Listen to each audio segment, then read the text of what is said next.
Hi Darshan గారు, sir how are you? బాగున్నాను sir. నమస్తే. సంవత్సరానికి మిమ్మల్ని 4 సార్లు చూడటం మీకు కూడా 4 సార్లు పరీక్ష రాసినట్టే ఉన్నట్టుంది. ఎస్ సార్, కొంచెం అది ఉంటుంది. It is always equally exciting and also very nervous time అనమాట. ఎస్పెషల్లీ వెన్ ఒకే మంత్లో బ్యాక్ టు బ్యాక్ ఇట్లా మన కోర్టు తర్వాత సారంగపాణి అన్నట్టు మళ్ళీ మిత్రమండలి తర్వాత తిరిగి, సో ఇట్ ఈస్ లైక్ కాస్త అన్నట్టు ఉంటుంది, కానీ తప్పట్లేదు given the release calendar and time స్పేసెస్లో ఎట్లా చేసుకోవాలనే దాంట్లో. సో యా, 4 సినిమాలు 4 జోనర్లు వచ్చినాయి. కోర్టు, సారంగపాణి ప్లస్ మొన్న మిత్రమండలి, ఇప్పుడు ఇది రేమంటి. యా యా అవును. రేమంటి మీరు కావాలని వింటర్లో రొమాంటిక్ థ్రిల్లర్ పెట్టారే ఏంటి? ఓ ఇది ఇలా అనుకోలేదు అసలు. ఇది యాక్చువల్లీ కథ విన్నప్పుడు సమ్మర్ సార్, అది ఓకే, సమ్మర్లోనే థ్రిల్ ఫీల్ అయ్యారు మీరు. సమ్మర్లో థ్రిల్ ఫీల్ అయ్యానమాట. సమ్మర్లో థ్రిల్ ఫీల్ అయిన తర్వాత సరే ఇక నాకు కుదిరిన టైంలో డేట్స్ అవన్నీ చూసుకొని మళ్ళీ we started in February of this year end కల్లా. అది ఒక సమ్మరు, ఒక అన్ని 4 సీజన్లోకి ఎంటర్ అయ్యామన్నమాట. బట్ ఐ థింక్ శీతాకాలంలో ప్రేమ అంటే కాస్త బాగుంటుంది, రామ్ ఎక్కువ ఉంటుంది. Yeah yeah. పైగా ఇది మంచి ట్రాన్సిషన్ టైం అన్న మనకి. ఏంటంటే హైదరాబాద్లో, పైగా ఆంధ్రాలో కూడా అక్కడ అన్ని చోట్ల మొన్ననే వర్షాలు పడి కూల్ అయిపోయింది కూల్ అయిపోయింది. తర్వాత నిన్నటిదాకా వర్షాలు మనం చూసాం. పొద్దునే వాడు తెలంగాణ వెదర్ అని పెట్టిండు. ఇంతటితో హైదరాబాద్లో రేండ్లు సమాప్తం అనగానే అమ్మాయి ఇంకంతా స్వెటర్లు తీసి ఉతుక్కొని థ్రిల్ యూ ప్రాప్తిరస్తు. ఏం థ్రిల్ ఇవ్వబోతున్నారు సినిమాలు? అంటే ముందు ఇప్పుడు ఆల్సో ఏంటంటే అన్న, ప్రేమ, పెళ్ళి, ఈ పెళ్ళిలో వచ్చి ఒక థ్రిల్. సో ఇంత థీమ్ ఉండింది యాక్చువల్లీ. ఒక లవ్ స్టోరీ ఉంది, పెళ్ళి చేసుకుంటారు. సో పెళ్ళిలో అంటే అందుకని ప్రేమ అంటే థ్రిల్లు ప్రాప్తిరస్తు. అంటే మీకు సుఖంగా సంతోషంగా వర్ధిల్లు ఇట్లాంటి ప్రాప్తిరస్తులు ఇట్లా అంటుంటారు కదా, దీవిస్తూ ఉంటాం కదా. శీఘ్రమేవ కళ్యాణి ప్రాప్తిరస్తు, లేకపోతే శీఘ్రమేవ అష్టైశ్వర్య ప్రాప్తిరస్తు ఇట్లా అంటుంటాం కదా. సో అలాంటి ప్రాప్తిరస్తులో థ్రిల్లు మీకు రావాలి అని కాస్త బాగుంటుందని అలాగా థ్రిల్లు ప్రాప్తిరస్తు అని పెట్టాం ముందు. అదే యాక్చువల్లీ టైటిల్. అంటే సేవ్ ద టైగర్ చూశారు ఇది వెబ్ సిరీస్. దాని కొంచెం upgrade version, romantic version mixup అయి ఉంది. అంటే అది ఎక్కువ బాగా అది చూస్తే నాకు అనిపించింది. అది ఉండింది అన్న, అది డెఫినెట్లీ ఉంది సార్. అది చెప్పినప్పుడు కూడా నాకు అట్రాక్ట్ చేసిన అంశం కూడా ఏంటంటే, ఒక ఎన్నో ప్రేమ కథల్లో ఎస్పెషల్లీ మ్యారేజ్లో ఉండే ఆ లవ్ ఏదైతే ఉంటుందో దాన్ని ఎక్స్ప్లోర్ చేయడంలో నాకు కొంచెం ఇంట్రెస్ట్ ఉంటుంది, కొంచెం లైట్గా. దాన్ని చెప్పినప్పుడు నాకు నవనీత ఐ వాజ్ లైక్, అరే వా మంచి పాయింట్ చెప్పావు అని అనిపించింది. అండ్ మీరు అన్న తీసుకున్న ఎగ్జాంపుల్ ఏదైతే ఉందో సేవ్ ద టైగర్స్, దీనికి అసలు జమీన్ ఆస్మాన్ ఫరక్ ఉంది. అంటే 2 వేరు అందులో మూడు ఫ్యామిలీస్. అది ఓన్లీ పెళ్ళిళ్ళు బాధితులు వేరే గోల. ఇక్కడ ఇట్స్ లైక్ ఒక యంగ్ కపుల్ గాట్ మ్యారీడ్, వాళ్ళ లైఫ్లో ఉండే చిన్న రొమాంటిక్ సాంగ్స్ కూడా ఉంటున్నాయి. దోచే సాంగ్ దోచావే నన్ను, అది మంచి రెస్పాన్స్ వస్తుంది అన్న. అండ్ నిన్న కూడా మేము శరత్ సిటీ మాల్లో డాన్స్ చేసినప్పుడు అందరూ everybody were very happy cheering us. And చాలా మెల్లగా స్లోగా ఉంది కానీ బాగా ఎక్కుతుంది జనాల్లోకి, చాలా మంచిగా అనిపిస్తుంది. నాకు బాగా గుర్తు, వర్ధమాన్ కాలేజ్లో ప్రేమలో సాంగ్ రిలీజ్ చేసినప్పుడు హాల్ అంతా సైలెంట్గా ఉండింది అనమాట, ఎవడేం మాట్లాడలేదు. సో మాకు చాలా టెన్షన్ అయింది. కానీ అక్కడి నుంచి ఒక 10-15-20 డేస్లో సాంగ్ పిక్డప్ సో బిగ్. ఇది కూడా అలాగే పికప్ అవుతుంది. సో బాగా అనిపిస్తుంది.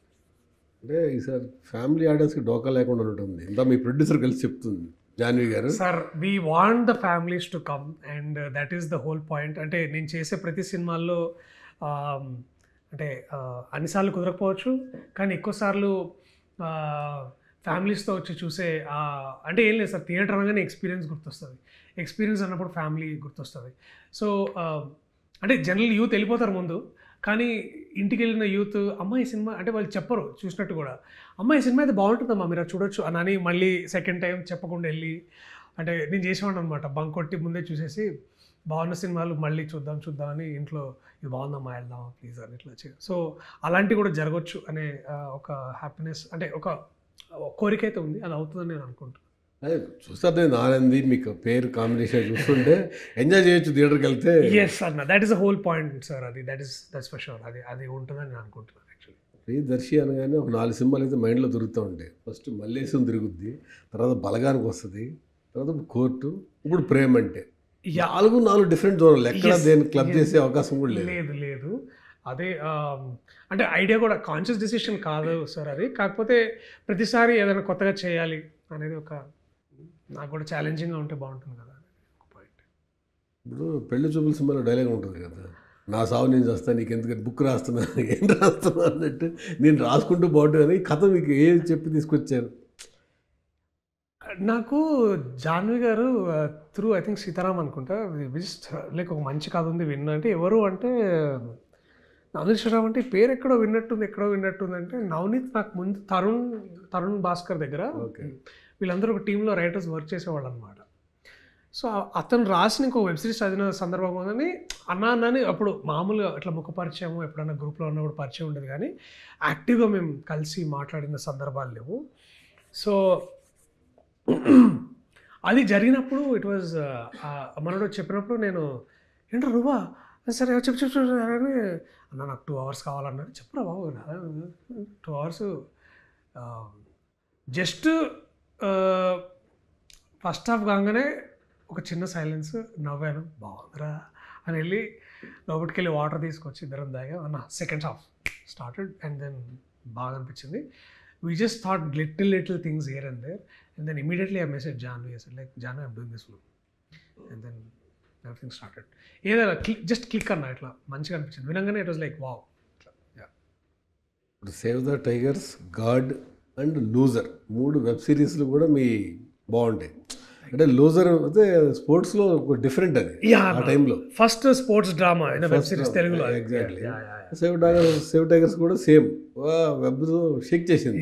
అందరూ ఎక్కడ పోయిన ఆ టైంలో అదే చూస్తుండే వాళ్ళు టీవీ అపార్ట్మెంట్. ఆ తర్వాత నిన్న చూసిన తర్వాత దీంట్లో ఇంప్రెస్ చేసింది ఏంటి సార్ నాకు, సుమ గారు లాస్ట్లో. ఓ మై గాడ్ అన్న, వాటర్ రెగ్యులేషన్ మేడం కూడా. అంటే సుమక్క గారిని మనం అంటే దాదాపుగా ఎన్నో ఏళ్ళ నుంచి మనం చూస్తున్నాం. అవి చెప్తే నమ్మగా నచ్చదు కానీ, బట్ సుమక్క గారిని ఐ థింక్ మనం చాలా ఎక్కువగా వారిని యాంకర్గా చూసాము, తర్వాత స్పీకర్గా చూసాము, ఇవన్నీ చూసాము. కానీ ఆమెని ఒక నటిగా చాలా తక్కువ సార్లు చూడగలిగాం మనం. జయమ్మ పంచాయతీ మనం చెప్పుకునే ఎగ్జాంపుల్స్. లేకపోతే నాకు ఇంకా బాగా ఎప్పుడో గుర్తు టీవీలో అక్క చేసినవి చాలా వచ్చాయి అప్పుడు, రాజీవ్ గారు వాళ్ళు చేసేవాళ్ళు. అండ్ సో ఆ మెమరీ తర్వాత మళ్ళా అక్క డ్రెస్ వేసుకొని వచ్చి డైలాగ్ చెప్తుంటే వావ్, అసలు ఒక మనిషిని ఎప్పుడూ చూసే మనిషిని కొత్తగా చూడడం, సర్ప్రైజింగ్గా చూడడం చాలా బాగా అనిపించింది. అండ్ తను ఏమాత్రం నాకు ఒక యాంకర్ తాలూకా ఇమేజ్ ఉంది, అది లేకుండా the way she sat through, she audition, she did a photoshoot, she did a lot of rehearsals and what a dedication sir. అదైతే నిజంగా చాలా వాజ్ వెరీ వావ్. సినిమాలో డైలాగ్ లాస్ట్లో టీజర్లో ఉంది కదా, చిలక గోరింకల్ లాంటి భార్య భర్తల్ని ఎడగొట్టిన head constable Asha Mary dialogue అంటే వెన్నెల కిషోర్ కూడా బాగా దాన్ని సింక్ చేసి మాట్లాడు. అది నేను దట్ ఈస్ అంటే నేను ఎప్పుడెప్పుడా వీళ్ళిద్దరిని, ఎందుకంటే కిషోర్ అన్న మీకు తెలుసు వారి టైమింగ్ కానీ వారి యాక్టింగ్ కానీ, అట్లానే సుమక్క గారు వారి టైమింగ్ కానీ ఒక యాక్టింగ్ కానీ, I was waiting sir to go watch them without meeting them. మళ్ళీ కలిస్తే వాళ్ళు అలా కాదు, దూరం నుంచి చూడాలన్నమాట వీళ్ళు ఏం చేస్తున్నారని. సో అది that I felt when I saw it, I was like laughing sir. అదైతే మస్తు అనిపించింది నాకైతే. సినిమా చూస్తే నాకు అదే మీరు చెప్పినట్టు తరుణ్ భాస్కర్ ఏమైనా సినిమాలో క్యామియో ఒకటి ఆయన చేశారా ఏంటి? అడిగాను చేయమని, ఎందుకంటే నవనీత్కి నాకు ఇద్దరికి తెలుసు, కానీ మనోడు he was already doing 2 films as an actor. And నేను ఖాళీ ఉన్నప్పుడు రాసుకుంటున్నారా ప్లీజ్ రా, నన్ను డైరెక్టర్ మర్చిపోతున్నారా అని నా సావు నేను వస్తా అని అన్నాడు. సరే ఓకేరా బాబు నువ్వు చేసుకో, మ్యూజిక్ డైరెక్టర్ చాలా బాగా చేశాడు. డ్రాగన్ తర్వాత చాలా మంది తెలియదు అంటే నాకు డ్రాగన్ ముందు రాకముందే మనోని సైన్ చేస్తున్నావు అని అన్నారు. అండ్ అంటే నాకు ఎట్లుంటుందంటే మైండ్లో సంగీతం అంటే వివేక్ సాగర్ అడుగుదాం ఒకసారి, అంటే ఫ్రెండ్ కాబట్టి ఎట్లా ఉంటుంది, లేదు యూ జస్ట్ మీట్ హిమ్ అనేది. ఐ మెట్ హిమ్, చాలా స్వీట్ పర్సన్. అండ్ డ్రాగన్ పాటలు అయితే మనం చెప్పుకోవాల్సిన అసలు చాలా బ్లాక్ బస్టర్ పాటలు అవి. యాక్చువల్ సినిమాను ఒక విధంగా నిలబెట్టిన పాటలు అవి. అండ్ ఈ సినిమాలో మళ్ళీ అతని మ్యూజిక్ అంతే అదే స్థాయిలో ఉంటుందని నేను ఎక్స్పెక్ట్ చేస్తున్నాను. అండ్ మీరు విన్నారు ఎంత మంచిగా ఉందో పాట. ఇంకా 2 పాటలు వస్తాయన్న, ఇంకా ఇంకా బాగుంటుంది అది. మీకు ఐ థింక్ సునీల్ గారిని అడగండి, ఆయన అడగకముందే వినిపిస్తారేమో. యాక్చువల్లీ అంత మంచి పాటలు ఉన్నాయి. సునారే తు నయా సాంగ్ ఆయా అంటున్నాడు ఆయన ఏదైనా వస్తే. So it feels very nice sir, అది మంచిగా ఉండేది. And what a great opportunity to know Leon and to work with him. మంచిగా అనిపించింది. సెట్ కొలిచి కలిసి మమ్మల్ని యాక్చువల్లీ జస్ట్ క్యాజువల్గా ఏం తింటాం ఇవన్నీ చాలా క్యాజువల్గా మాట్లాడుకున్నాం. అండ్ ఈ సంగీతం గురించి మాట్లాడినప్పుడు చాలా I was very impressed actually. And to know him and to find a new brother in Leon James as well. Sunil గారు అన్నారు కూడా అడుగుతున్నా, సునీల్ గారు బెటర్గా వాళ్ళ అమ్మాయి ఇంకా బెటర్గా ఉన్నట్టుంది సినిమా మీద, ఫుల్ కాన్ఫిడెంట్గా. సార్ ఎక్కిస్తుంది సార్ ఆ మమ్మల్ని. అంటే షూటింగ్ ఉంది జాన్వి గారి వాళ్ళ అంటే, మార్నింగ్ ఖాళీగానే ఉంటారు కదండి, రండి రండి రండి, పర్వాలేదు చేయొచ్చు మీరు, వెళ్ళండి వెళ్ళండి వెళ్ళండి చేయండి. She is that. అంటే ఒక వ్యక్తిని అంత సెల్ఫ్ మోటివేటెడ్గా చూస్తే, అంటే కొన్నిసార్లు ఏంటంటే మనకి ఈ పని చేయాలా వద్దా అనే లోపల ఎవరన్నా చేసే మోటివేషన్స్ ఎలా ఉంటుందో, Janhvi is that push for us. Janhvi is that great force for us in a good way, అంటే in a positive way. The way she is been inspiring the team. And నిన్న కూడా మాటలు, అంటే తను పబ్లిక్గా అంతా మాట్లాడలేదు, కానీ తను ధైర్యంగా నేను మాట్లాడతా అని మైక్ తీసుకొని మాట్లాడుతుంటే it felt very nice to see a young talent like Janhvi coming to cinemas. And నేను ఆ అమ్మాయిని ముందు కలిసినప్పుడు ఏముంటాయిలే తక్కువ, అన్నీ ఉన్నాయి వాళ్ళకి, ఏం తక్కువ ఇట్లా అనుకున్నాను. మంచిగా first day she came on set, like జుట్టు కూడా సరిగ్గా సర్దుకుంటుంది, ఇట్లా సర్దుకుంటుంది. సార్ ఇది ఇప్పుడు ఇట్లా అనుకుంటున్నాము అని కథ చెప్తుంటే నాకు ఎంత, you see that dedication. And she knows the value of it. అంటే నాకు ఇవన్నీ ఉన్నాయని గర్వము ఆమె చేసే పనిలో చూపిస్తుంది. అది నాకు బాగా అనిపించింది. That one quality of her, that I'm a co-player like with you and I want to better this film no matter what. And దాన్ని సాధించడానికి నేను ఎక్కడికైనా వెళ్తా అని ఆ పట్టుదల ఉంది, అది అసలు డబుల్ ఉంది. అమ్మో, అది నేను చాలా చాలా సర్ప్రైజ్లీ, ఐ వాజ్ బ్యూటిఫుల్లీ సర్ప్రైజ్డ్. యాక్చువల్గా ఈ ఓటీటీలు బాగా డామినేట్ చేసిన తర్వాత థియేటర్ రావడం తగ్గిపోయారు ఆడియన్స్. ఆ సినిమా కొంచెం ఇలాంటి సినిమాలు ఎక్కువ పుష్ చేయడం కూడా నీడ్ అవసరం ఉంటుంది. అంటే డెఫినెట్గా ఇప్పుడు మీ టీజర్ చూసిన తర్వాత, ట్రైలర్ వచ్చిన తర్వాత ఇంకా ఎక్కువ పెరుగుద్ది. ఎందుకంటే థియేటర్ పోతే అసలు ఎంజాయ్ చేయాలని వస్తారు, లెక్చర్ బిగుతారంటే ఓటీటీ చూస్తారంటే డియాలి రేపు జనాలు భయపడతారు. అంటే మీరు ఇదే మాట అన్నారు కదా సార్, మేము కోర్టు చేసినప్పుడు అరే ఎక్కడన్నా లెక్చర్ అవుతున్నారా, మనం లెక్చర్ ఇస్తున్నారా అంటే, అది 2-3 సార్లు నాని అన్న, నేను, డైరెక్టర్ అందరం అనుకుంటున్నాం.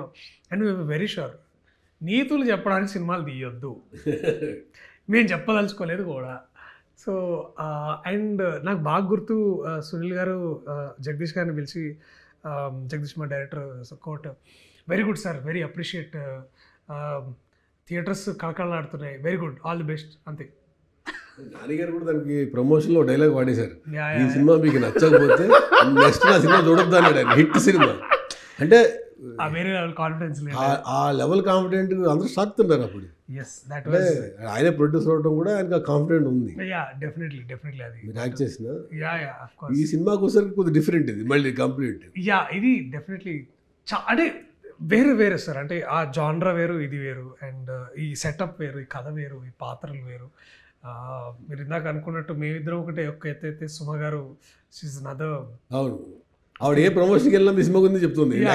సో యాక్చువల్లీ నిన్ననే నేను డిసైడ్ చేసుకున్నాను అనమాట, ఇంకొకసారి నేను లాస్ట్లో మాట్లాడను, కేవలం సుమక్క గారి ఇప్పుడు ఏంటంటే మనకు ఆనవాయితీ ఏంటంటే హీరోని లాస్ట్ మాట్లాడాలి. నేను ఆ ప్రెషర్ ఇంకా తట్టుకోలేను. నేను ఓన్లీ ఇప్పుడు సుమ గారిని, ఈ సినిమా అంతా సుమ గారే లాస్ట్లో మాట్లాడతారు. నేను అందరిలాగే హీరోయిన్ తర్వాత ముందు నేను మాట్లాడేసి ఓకే థ్యాంక్ యూ అని చెప్తా అనుకుంటున్నా. ఎందుకంటే నిన్న నాకు అర్థమైంది what a great speaker she is and what a great, obviously sir మనం చెప్పుకున్నాను లెజెండ్ షీ ఈజ్. ప్రియదర్శి నేను మిస్ అయ్యాలనుకున్న రోల్ ఏమైనా ఉందా, ఈ రోల్ నేను చేస్తే బాగుండేది, నా డ్రీమ్ రోల్ పని, మీ డ్రీమ్ రోల్? అంటే ఇంకా చాలా చేయాలని ఉంది డెఫినెట్లీ, ఇంకా మిస్ అయితే అవ్వలేదు, ఖచ్చితంగా మిస్ అవ్వను, చేస్తాను సార్. అంటే లైక్ అంటే నేను ఇన్స్పైర్ అయినప్పుడు క్యారెక్టర్స్ ఏముంటాయి, నేను ఒక లాయర్స్ చూసి ఇన్స్పైర్ అయ్యాను సార్, నా ఫ్రెండ్స్ కొంతమందిని. అది మెల్లమెల్లగా కాలానుగుణంగా ఒక కోర్ట్ అనే సినిమా రావడం, ఎమ్మటేమో నేను చేస్తా అని దాన్ని దాన్ని చేయడం. ప్రతి సినిమా సార్, ఏదో ఒక సినిమా, ఇప్పుడు బలగం లాంటి సినిమా వచ్చినప్పుడు కూడా నేను తెలంగాణ ప్రాంతంలో ఉండే కథలు కానీ, మాట కానీ, భాష కానీ, తిండి కానీ, వేసుకునే బట్ట కానీ, తాగే తాగుడు కానీ, తినే తిండి కానీ, ఐఎమ్ ఎ ఫ్యాన్. నేను చూసిన ఇవన్నీ పెరిగినాం మనం ఇవన్నీ చూసుకుంటా. కానీ ఇవి సినిమాల్లో తీసుకురావాలని ఎప్పుడో ఒక కళ ఉండే సార్. అది వాజ్ లైక్ అలాంటి సాహిత్యం చెప్పాలి, ఆ పాటలు అట్లా పాడాలి, అంటే సావును కూడా ఇట్లా సెలబ్రేట్ చేస్తారు మన దగ్గర తెలంగాణలో, మాకు తెలుసు. సో ఇవన్నీ నాకు చెప్పాలని ఉండే కోరికలు ఉండేవి సార్ నాకు చిన్నప్పటి నుంచి. అండ్ ఇలాంటి కథలు దొరికినప్పుడు నాకు చాలా దాన్ని యుద్ధ ప్రాతిపదిక చర్యలు లాగా తీసుకొని దాన్ని చేయడము. అట్లనే లూజర్ కూడా, మీరు స్పోర్ట్స్ డ్రామా ఎప్పుడు కూడా మన చుట్టుపక్కల స్పోర్ట్స్కి అంటే ఇవాళ రేపు ఉండే కార్పొరేట్ ఎడ్యుకేషన్లో స్పోర్ట్స్కి అంత వాల్యూ ఇయ్యరు మనం. కానీ ఎంత కష్టపడతారు అంటే నిన్న చూసిన అంటే అమ్మాయిలు ఎంత గర్వకారణం సార్. వాళ్ళు ఎన్ని సాక్రిఫైసెస్ చేసి ఉంటారు అమ్మాయిలు ఏంటి అంటే ఎప్పుడూ మేల్ క్రికెట్ డామినేటెడ్ ఉండే కంట్రీలో అమ్మాయిలు మన కప్పు తీసుకొని ఎంత గౌరవం అది. సో ఇట్లాంటి సపోర్ట్ చేయాలి. సో ఇవన్నీ ఏంటంటే సార్, ఇవన్నీ inspirations from the real world.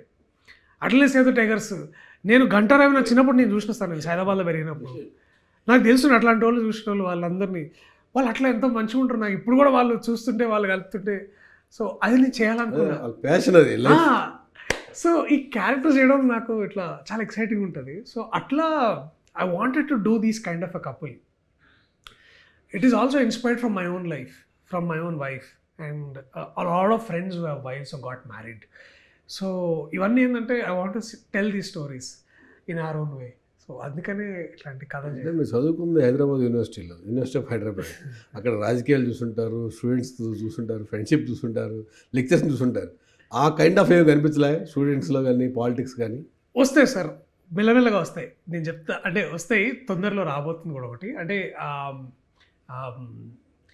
Definitely ఆ ఇన్స్పిరేషన్స్ ఉన్నాయి, కాదనను. ఆ రోజుల్లో పెరుగుతున్న రోజుల్లో నేను చాలా అంటే అప్పుడుండే పాలిటిక్స్కి, స్టూడెంట్ పాలిటిక్స్కి, తర్వాత most importantly academics as a subject matter చదువుకోవడం కానీ, ఇవన్నీ చాలా ఇన్స్పిరేషన్స్ ఉంటాయి. మెల్లమెల్లగా చేద్దామని ఇట్లా ఉండే అనమాట. మధ్యలో నేను మన శాంతా బయోటెక్ వరప్రసాద్ గారి రెడ్డి గారిది వారు చేద్దామని చాలా తిరుగుతున్నా, ఇంకా చూద్దాం ఏదో రోజు చేస్తా. సో ఇట్లా నాకు మన తెలంగాణలో ఉండే హీరోస్, ఆంధ్రాలో ఉండే హీరోస్, మన చుట్టుపక్కల ఉండే హీరోస్ సార్, ఇలాంటి కథలు చేయాలని నాకు చాలా ఉండే అనమాట. సో చేద్దాం. పొలిటీషియన్స్ లేరు అట్లాగా? పొలిటీషియన్స్ ఏమైందంటే sir, my understanding about politics చాలా తక్కువ సార్. ఇప్పుడు సినిమా గురించి మాట్లాడాలంటే నేను రోజంతా మాట్లాడతా, పాలిటిక్స్ మాట్లాడాలంటే ఏమన్నా నాకు అంత సంపూర్ణమైన అవగాహన లేదు నాకు. సో అలాంటప్పుడు చూద్దాం అనేది నా ఉద్దేశం, అంతే. సినిమాలు ఇప్పుడు ఈ మధ్యన చూస్తే ఫ్యామిలీ ఆడియన్స్ కావాలనుకుంటే ఇలాంటి రొమాంటిక్ డ్రామాలు లేదా ఫుల్ ఫన్ కామెడీలు చూస్తున్నారు. ఈ కోర్ట్ డ్రామా అసలు చాలా తక్కువగా చూసే అనుకున్నది, అది కూడా పెద్ద హిట్ కొట్టారు కోర్టుతో. నా కెరీర్లోనే బిగ్గెస్ట్ హిట్. థియేటర్కి ఆడియన్స్ తీసుకుంటే అంత పరీక్ష, వచ్చిన ఆడియన్కి బాగుందని చెప్పాలంటే కూడా అంత పరీక్షలా ఉంటుంది కదా. అది కంటిన్యూస్ ఛాలెంజ్ సార్. నా ఒక్కడికే కాదు, నాకు తెలిసి ఈ ఛాలెంజ్ రాజమౌళి లాంటి పెద్ద డైరెక్టర్లు కూడా ఆ ఛాలెంజ్ ఉంటుందని నేను నమ్ముతాను. 100%. అండ్ కాకపోతే ఏంటంటే సార్, అంటే ఇది ఏ విధంగా కంపారిజన్ కాదు, కానీ డెఫినెట్లీ ఏంటంటే ఇవాళ రేపున్న ఇన్ఫర్మేషన్ రిచ్ సొసైటీలో, ఇన్ఫర్మేషన్ ఓవర్లోడ్ సొసైటీలో మంచి సినిమా తీయడం అనేది డెఫినెట్లీ ఛాలెంజే. కాకపోతే ఆ ఛాలెంజ్లో కూడా మాకు క్రియేటివిటీ ఎక్కువ చేసుకునే అవకాశం మాకు దొరికింది. అంటే ఇప్పుడు ఛాలెంజ్ ఏంటి, థియేటర్లో కూర్చున్నప్పుడు మీరు ఫోన్ తీయొద్దు, అది నాకు ఛాలెంజ్. మీరు తీసారంటే మీకు నచ్చట్లేదు 100% కదా. సో అలాంటప్పుడు మీరు సినిమాలో మళ్ళీ నేను సాంగ్ రాగానే సిగరెట్ తాగుతా, పాప్కార్న్ తెచ్చుకుంటా, ఇవి చేసినా కూడా నాకు మళ్ళీ ఇదే. సో ఇప్పుడు ఏంటంటే టీవీ ఇండస్ట్రీకి రిమోట్ ఎంత పెద్ద ఛాలెంజో, ఫిలిం వ్యూయింగ్ యాజ్ అన్ ఎక్స్పీరియన్స్కి, మీ ఎమోషనల్ డెప్త్కి, మీ ఎమోషనల్ అండర్స్టాండింగ్కి బ్రేక్ రావడం కూడా అంతే ప్రాబ్లంగా మారుతుంది. దాన్ని ఫైట్ చేయడానికి ఎటువంటి కథలు చేయాలి, ఎటువంటి ఇది చేయాలి అనేది ఒక ఛాలెంజ్ సార్. అది కాస్త దెబ్బతింటాము డెఫినెట్లీ, కానీ ఇలాంటి టైంలోనే మీ ద్వారా నేను ఆడియన్స్కి కోరుకునేది ఏంటంటే కొంచెం మాతోటి కొంచెం ఎక్కువ పేషెంట్గా, ఇంకొంచెం సాఫ్ట్ కార్నర్తో మమ్మల్ని చూడండి. నేను తప్పకుండా ప్రియదర్శి, ఈ సంవత్సరం 4 సినిమాలు మీలాంటి వాళ్ళు తీసి ఇలాంటి 4 పరీక్షలు కాదు 40 పరీక్షలు రాయాలని కోరుకుంటాం.